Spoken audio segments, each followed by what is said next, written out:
welcome back. It's Christmas week, and we'll probably consider this our final episode for 2024. I was going to say 2025, and I didn't want to lose a whole year ahead. You've got three of us today. I'm always excited to be here. This is one of my favorite podcast experiences, is just hanging out with friends and chatting. Andrew, what's top of mind for you at the moment? Well, top of mind for me is that you told me before we hit record that you have only ever canceled a podcast recording once. And what are you now at 700 episodes lifetime? I think 639-ish or something. Yeah. That's incredible. That is an achievement. But in other achievements, let's talk about the year behind us. Since I remember last year we did an episode. The Christmas episode was something like unboxing gifts from Microsoft, or which gifts from Microsoft we were most excited about in the year to come. I wish I had watched that episode, but I have a hard rule. I don't watch episodes of our own show. Let's talk about where we've been over the last 12 months. I feel like it's been a long year. We started a company this year, so that was... yeah, a lot of people don't realize that Cloud Lighthouse was only started in January this year. Yeah. January 2024. Yeah. Right? The ground that's been covered in this past year. That's why I feel it's a long year. I'm like, last year I was at Dynamics Minds. No, I wasn't. I was there this year. It was just so long ago, that event, yeah. It's pretty phenomenal that Dynamics Minds. So if we're talking about this is a game I like to play, right? Like, how do you sort of what kind of mind-bending revelations come from either talking about how long something has been going on or how short something has been? And Dynamics Minds has become the go-to event worldwide in Microsoft land, in my opinion. I wish that Dynamics Minds, I think, would expand more into the Azure and the Fabric space. It's still very BizApps focused, but I've compared it in the past to like the combination of Davos and Burning Man for the Microsoft community. Brilliant. The first Dynamics Minds happened 18 months ago, right? Like there's only been two. They're planning for the third one. So there's something from 2025. 2025 is the year that Dynamics Minds took over became the place to be all year long in Microsoft land. Yeah. What I like about it, it's technical through the day, and it's full like carnival experience in the evenings, right? You're saying just in the evenings, but honestly, that music is blasting. Yeah. 24 Bring your hours. earplugs, right? If you want to have an early night, you need to bring your earplugs. Like, you need to be very, very prepared to not be able to take a nap unless you come with a sound machine with you. Because there's music all the time, and there's so much information that you need a little rest if you're old. Andrew, you mentioned something there about, pivoting to covering more or a broader topic and audience. And, we discussed this last time that I've rebranded the podcast because I've noticed this massive move that although my career for the last 20 odd years has been very much in business applications, it's an internal phrase for Microsoft, and they're even walking away from it themselves this year. They're not using that phrase. There's been name changes internally. And Microsoft are really pivoting to becoming an AI company more than a software company. And they're seeing that as a redefining of who they are as an organization. So it's pretty much what I'm seeing internally. And hence why I think a lot of these events, are going to need to become much more focused at where the market is going, and when I think of, what we had with Dynamics and the Power Platform, and hey, I would still work on gigs, etc., related to those. It's not like that I'm leaving it behind, but I feel that everything is really evolving around a data landscape, right? And then goes, okay, how do we extend it from an agentic point of view? what is AI's play in that data landscape, and using the full set of tools in the toolbox rather than just sticking with, oh, I only use the hammer, I only do Power Apps, or I only use the drill, I only do Power Automate. And so I do think there's this much more holistic view we're starting to see across the market. I think that there's a lot of truth in that. And for the second episode in a row, I will say good job on the name change for the podcast, for your other podcast, yes, I should say. So this is a topic that I've thought a lot about for several years. If you go back to my history before we started Cloud Lighthouse, I was at two partners going back. Well, I've been at other partners, but going back to 2017, I was at two partners between 2017 and early 2024. And at one of them, my job was to build a BizApps practice inside of an Azure partner. And at the other, my job was to build an Azure practice inside of a BizApps partner. Now we can dissect the ins and outs of that. All we want, though. I think that I can sum it up and say that it's a lot easier to build a BizApps practice inside of an Azure partner than to go the other way and take a BizApps partner into Azure land.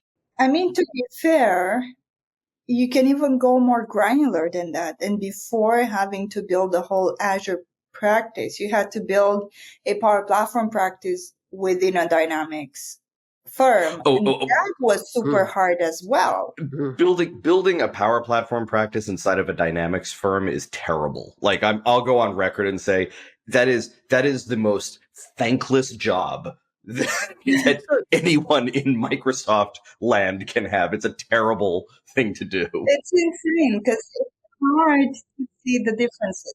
Yeah, right. So this brings to mind, right? Some earlier this year, Andrew, you said something about that partners in a way are set up all wrong in that they set their practices up around a technology. Mm-hmm. And was there really a need to move to set your practices up around industries? I think, did I get that right? Yeah. Tell me, if you had a clean sheet and somebody came to you and said, listen, here's $20 million and we need you to start a practice today, knowing what you know now and knowing what your observations of the future are. It's going to be a Microsoft-based technology, practice partner. How would you structure, and would you use the word practice? How would you position yourself, knowing what you know at this point in time in December 2024? How would you do things differently? How would you structure that to really take advantage of where the world is going? And I'm talking about an implementation partner, something we don't do at Cloud Lighthouse. But how do you think in that respect? This is such a fascinating question. And by the way, I have now remembered what it was that I wanted to, what I want to do with the next episode of the Ecosystem Show when we're back from the Christmas break. But this is fascinating to me. And in general, I'll make one general statement, and then I've got sort of 5 things that I would do and what I would focus on.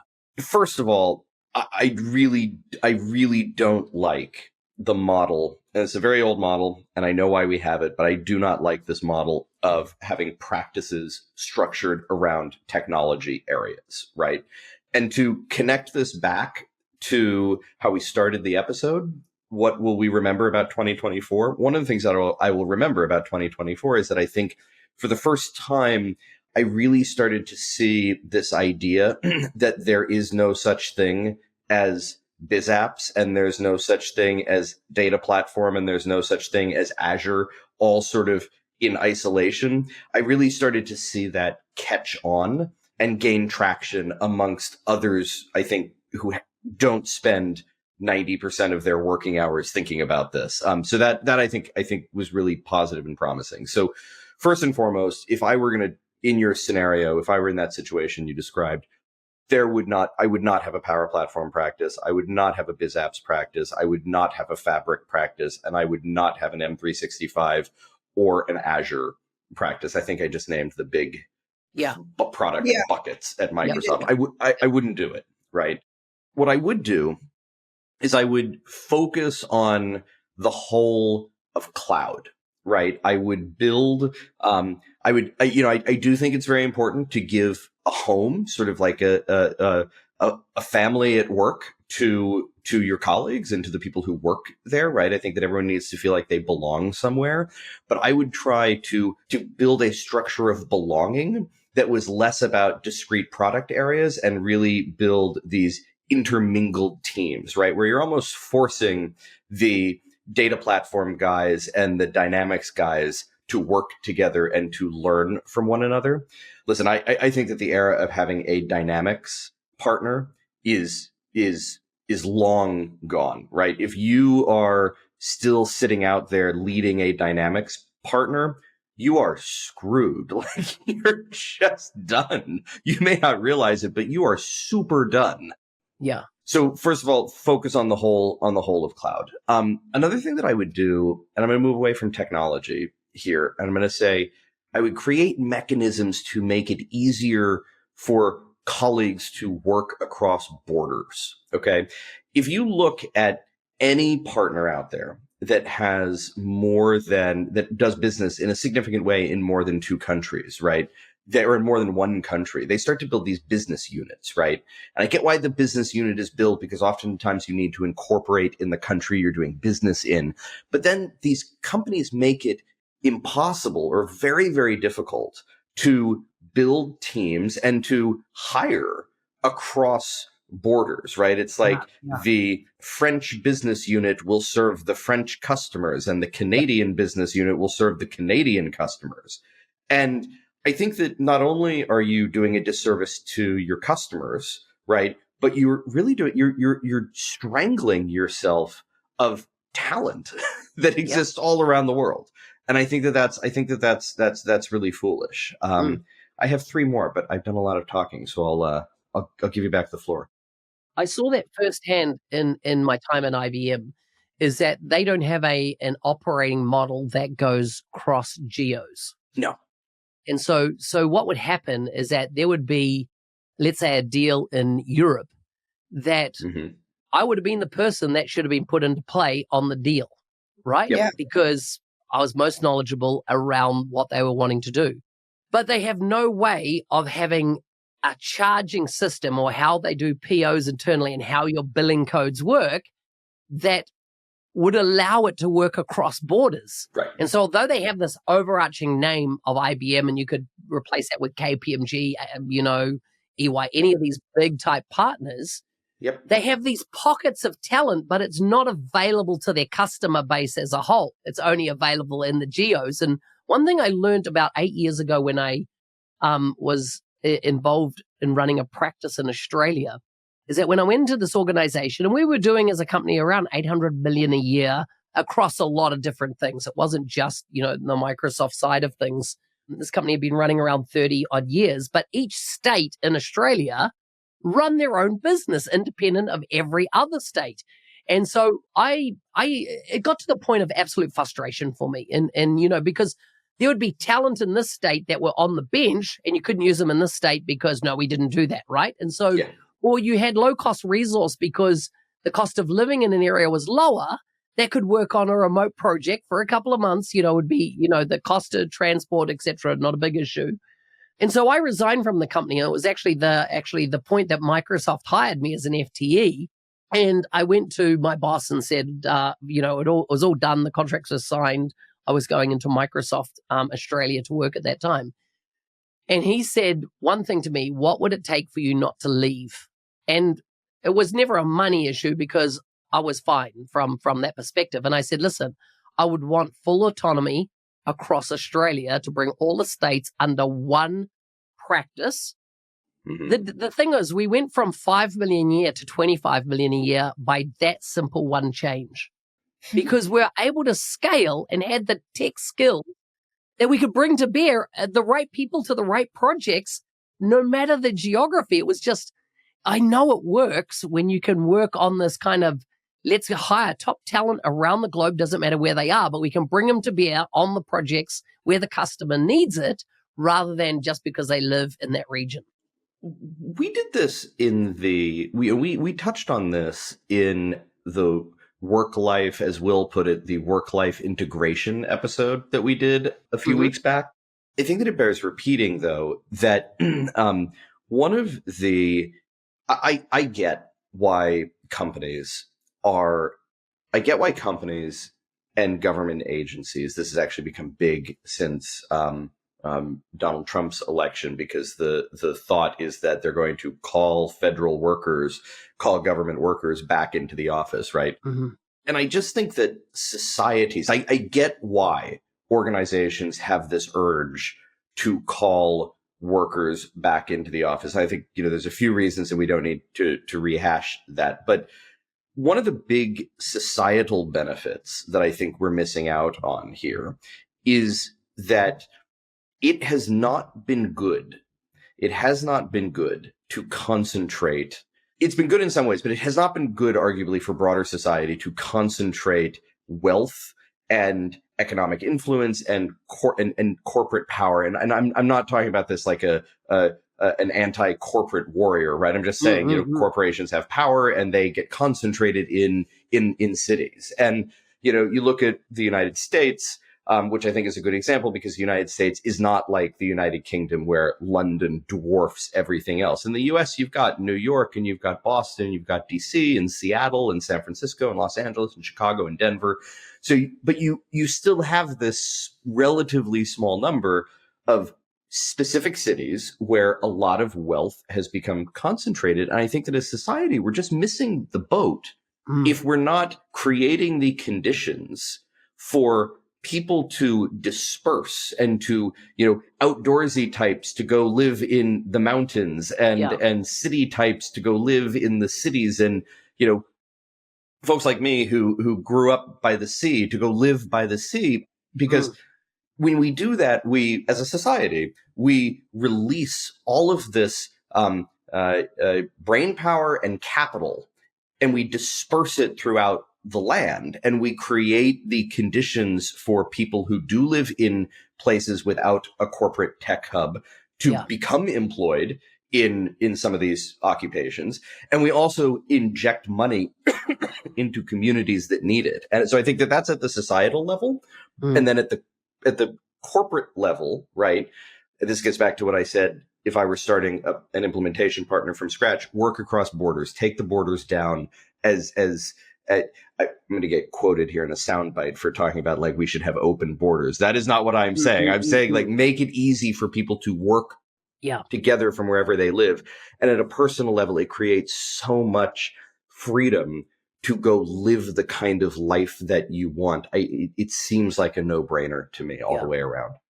What do you think, Anna? I think that, this is an important subject and a very complicated one. And I don't think that you can angle it from just one viewpoint. Agreed. Because some people do want to go and work from wherever, and others simply want to just not work at home. Like, not everybody has a nice home with an office and quiet time and stuff so that you can actually focus.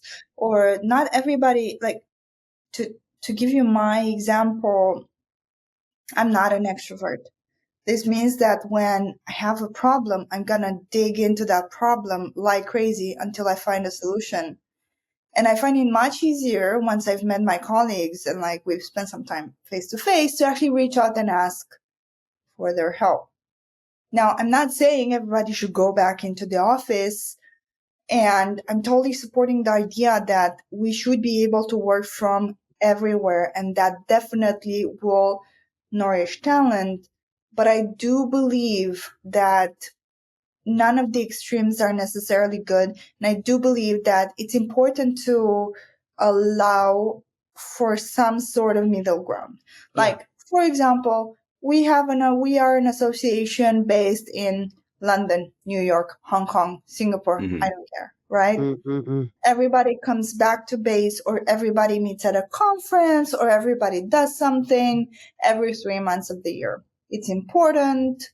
It's like time when spent, for a lot of these things. And I do believe that unless you have a little bit of a middle ground, you're gonna go back into creating practices per technology. Yeah. Because people are going to start talking about what they have in common. And I will not have as much in common with the front end person as I do with the architect person or like the data integration folk and so on and so forth. So I'm missing out personally on an opportunity.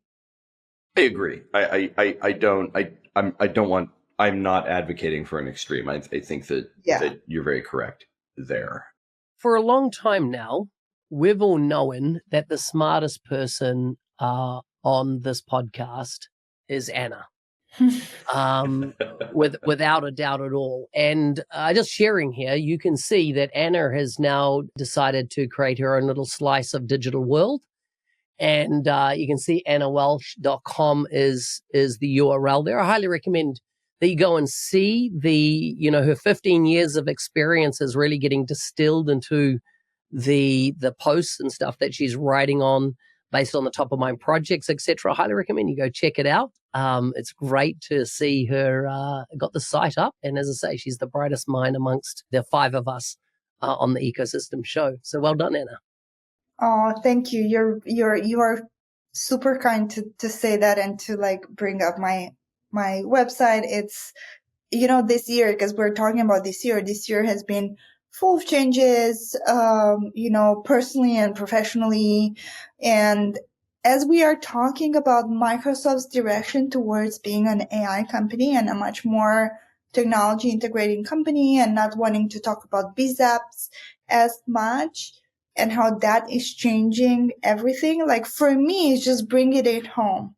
Like finally, I felt comfortable, listened, and almost embraced. So I've created that website to kind of put into words what I do day to day. I think that in the past, it wasn't maybe as listened to or as important because everybody was focused on, I'm going to build Power Apps. I want to know everything about responsive Power Apps. How can we create, formulas? How can we integrate this Power App with like a connector and the end? Or I'm going to, do a bit of automation and I'm going to be a Power Automate expert, or I'm going to do Dynamics, or I'm going to do Azure, I'm going to do data, et cetera, et cetera. And so nobody was really interested in this area of fusing our worlds. So my write-ups will be a lot about how do we integrate these things? When a person says, oh, I've been a developer for the past 20 years, you're not going to see me do Power Platform because that's just like drag and drop stuff, and you cannot even like put proper governance on it, or you cannot even do, proper ALM or proper testing, et cetera, et cetera. I'm here to kind of show them that you can actually do all of these things, and vice versa. When a person's like, oh, I've been doing Dynamics for the past such and such time, I don't see why you would ever write a line of code. I'm here to kind of emphasize the fact that if you are creating a form that has 200 fields, maybe you should take a step back and ask yourself some questions. Is there something that you should maybe be doing better? So this website is about technical assurance, technical excellence, making people talk to each other. Because within projects, organizations, and even geography-wise, the biggest problem is not technology or even AI. The biggest problem is the fact that people don't communicate well. Interesting. That's very interesting. And by the way, Anna, it prefers drag and drop prefers to go by its Christian name of clicky, clicky, draggy, droppy. I believe is. I just find it foolish. Shout out to Keith Walling on clicky, clicky, draggy, droppy. To be fair, because I've met so many absolutely brilliant people on both sides, and I just don't understand how they cannot see the brilliance in one another. Like, I don't know how you're not inspired. This gets to So Anna and I were in a meeting recently, and I want to be clear if the individual in question here is listening to this, that the individual in question here is a very intelligent, accomplished data platform architect, right? And but once again, I'm in a discussion where, we're in a discussion where the technologies at play, there's a massive thing being built in this particular organization that is going to take a combination of Power Platform, Fabric, and Azure integration services. And once again, we're sitting there with a senior data platform architect that doesn't know what Dataverse is, right? So I do think I want to be really clear that I think that the ignorance, and when I say ignorance, I mean simply like in its actual definition, right? That it is a lack of knowledge about things that are not your expertise, right?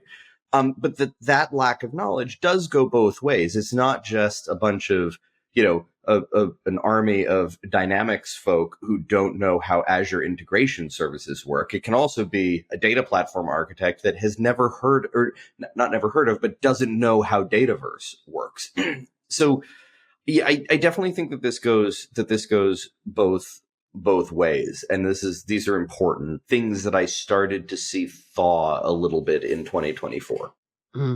So 2025, what are we thinking? What are we hoping for? What do we think will come to pass? What will we, as in the marketing is all around agents. The UIs are all being updated to away from copilots in many cases to the word agents, particularly I'm thinking Copilot Studio at the moment. Where do you reckon we'll be this time next year? Like, what would have changed? How do you think even the way we work? Do you think it's going to be it'll be unrecognizable in the next 12 months? What do you think? What do you think, Hannah? I think the main things that we are doing today, we are going to have to do in 2025 as well. But I do think we may be able to do these things on steroids.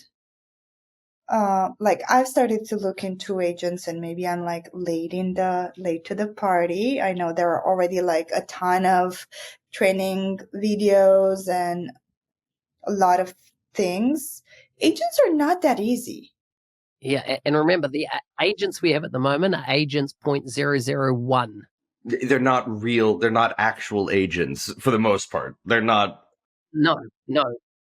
They're a concept, they're a vision, they're a marketing, but I don't think that they're reality that you go, you know what? That thing's going to save me straight away 2 hours a day of something I do all the time. And I'm not talking about prompting and stuff that have their own agency to go, hey, that's made my life more efficient. Right. So I think that by the end of 2025, we will have real agents. Interesting. That's what I think. Yeah. I'm hoping for it. What about you? I think that one hope that I have is that by the end of 2025, we're talking less about AI, right? Not that AI will go away, not that AI will become less important, but my hope is that it becomes normalized in a way that it's not normalized today. And that's not to say that I think that people are using many of us are using, and I might even go so far, and especially with you starting to see things like Apple Intelligence arrive on, people's phones, right? That I would wager to say that even most of us are using AI at some point in a typical day, whether we know it or not. And I would like to see the normalization of all of this, progress a bit more, because I think that right now the shiny object effect has some pretty adverse consequences, right? One of them is that, and I see organizations doing this all the time, right? They want to build the AI thing and sort of just skip ahead. They want to skip the data platform. They want to skip the data consolidation. They want to skip the modernization, like the good old fashioned stuff that makes their cloud ecosystem work, and get to the shiny thing. And I think that that's in some ways a factor of the fact that it's still, and a product of the fact that this still is not normalized. I think that's a hope of mine for next year. So along those lines, tell me how you feel about this. I saw this and I loved it. But doesn't this absolutely capture it? It's like so much of what we've seen this year. Right. You look at it and I'm going, yeah, that's not AI. That's not AI. Like, that ain't AI. But so many companies, you're like on this bandwagon of this is the, our thing's got AI in it. And I'm just like, if then statements, that's all I'm really seeing here. So for those who are listening to this and not watching the show, what we're looking at is a bar of soap, like a bar of hand soap, sitting on what looks like a bathroom sink with the plastic liquid soap pump stuck into the bar of hard soap. And it says, the caption is, legacy software companies adding an AI chatbot to their product. And I think, Mark, you're right. This captures so much because what we're still in this era, and we've talked about this on the show before, right? We're still in this era, right? Like after the iPhone came out, and for a couple of years, what software developers tried to do is they tried to cram desktop apps into a smaller screen before they realized that the iPhone had altered the way that a human interacted with technology and interacted with information and functionality. I think that the killer feature for the smartphone actually was location awareness, right? Like that once developers figured out how to work with that and how to build user experiences around that killer feature, everything changed. But right now we're still very much with AI in this realm of like, I'm using my app as normal. Oh, and there's this drawer over here that I can slide out and chat with the app. Yeah. And I think that's just, listen, AI and developers, society is going to figure out what the form factor for AI is. And it would be amazing if we got to this point in a year's time and felt like we had made some really significant progress beyond the chatbot. Much more immersive, I feel, as in, I feel like, for AI to really serve me ultimately into where I'm thinking is it's got to have spatial awareness of my environment in real time. And what I'm observing in my world, whether it's been multiple screens, etc. And what your preference is, what your style is. It needs to learn you. Yes. Everybody has a different way that they communicate more effectively. For me, when I'm receiving communication, auditory is the way that works best for me. But for somebody else, reading might be the way that works best for them, or, or kinesthetic. There's different ways that people, and I think that the ability for it to adapt to our style. One thing that I kind of have, I'm frustrated, I suppose, with some limitations I'm seeing at the moment, which I hope go away next year, is the concept of memory with AI. Yeah. Especially memory about me, like the amount of times I've repeated the same stuff about, I'd love it to remember that. And I know there's probably privacy implications and stuff that people are concerned around that. But I do really want an AI that the more I feed it about me, it has that context of that over time. And then I suppose the other part of it, which somebody wrote a post the other day on LinkedIn just saying, calling bullshit on Microsoft around Copilot. And he's, the dude's title was he's a guru in AI and he's doing these speaking engagements. And I looked 2 years back and he was flipping properties, right? Doesn't have a university degree, doesn't show any long-term in technology, is flipping properties. That was his full-time for the last 6 years. Mark, don't be snotty about university degrees. Yeah, but what I'm just like, no, I don't have one either. But what I'm saying is that I don't care. He made all these assertions against Microsoft and in an implementation of Copilot in the Australian federal government. And it's like heaps of people got on it, right? I'm like, yeah, you're right. And I'm like, there's no critical thinking being shown here. as into what he's been said. Like, he was like, oh, the context window's not big enough. And I'm like, it's fine to say that. And like, I'm a big proponent of having large context windows because of the size of my prompts. But 99% of people, a context window is absolutely fine because they're only doing like 1-sentence prompts, you know? But it's kind of like, if you just take one thing out of context, but people just buy into this stuff because he had a fancy title that he was given to himself. Can I, and maybe this is a note to end on, right? But here's a here's a wish of mine for 2025, right? Is that there's been this little cottage industry that I see on LinkedIn, and there are a few prominent purveyors of this attitude, right? Where almost everything I see them post is negative and critical and complaining about whatever it is, right? Like, and I'm talking about and I'm not talking about complaining about every which topic. I'm talking very specifically about technology and technology broadly, AI broadly, maybe Microsoft in particular, right? So I would love to see a little more. I love the thinking. I love folks not being sheep, right, to this technology. But I would like to see a little more offering up of ideas and a little less trying to, tear down the latest product evolution or the latest thing that people are experimenting with. This is an era of experimentation. So a little more building and a little less complaining, folks. I mean, you see these things because people click on them. Right, because that's my news feed. And that's your own news feed. And it's your own news feed because people who you follow, they also read the same stuff and et cetera, et cetera. I'm not an expert in social media, but I do not, by any means, but I do know that news and bad news attracts followers. It's so true. It's so true. Can I read you the comment of the week that I got on one of my videos on YouTube? Here's the comment. Have you found a solution to that bald-ass head? The only missing answer is yours when I ask where your 2 eyebrows went. I can see about 50 layers of wrinkles on your noggin. Can you peek them back a bit as well?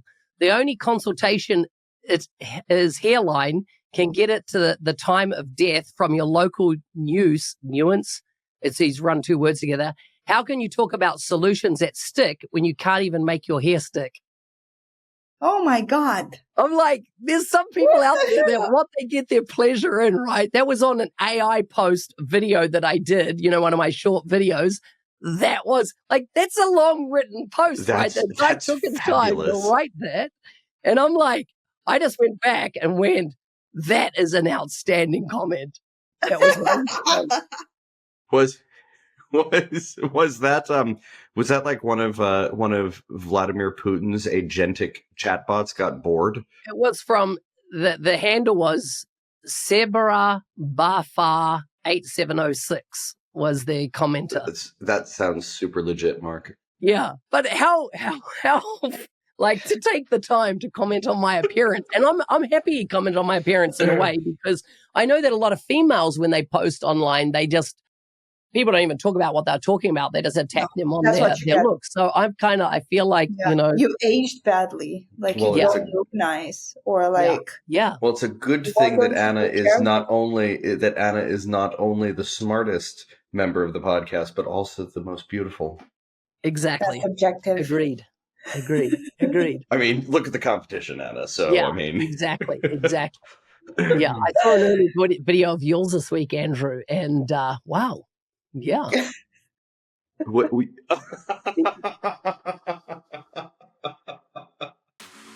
And on that note, Merry Christmas, everyone. Merry Christmas, everybody. Thanks for joining us for another year. We'll be back in January with another crank at things. I've already booked my tickets to Dynamics Minds. They're going to be there, so I'm looking for that epic event. I saw 2 sessions of yours get approved today, so I know you guys will be speaking at that event. Not saying I was involved in the decision process, but I was involved in the decision process. But anyhow, great to see you there, and I look forward to it's probably the next time we're going to connect in person in IRL. was one of the sessions, the one about the can we get a good the Microsoft partner is dead? The Microsoft partner is dead. It's funny because it'll be the year anniversary of that post. It is right? a year anniversary. Yeah, that's so right. It'll be epic. It'll be epic. Anyhow, ciao guys. We'll see you around. Bye guys.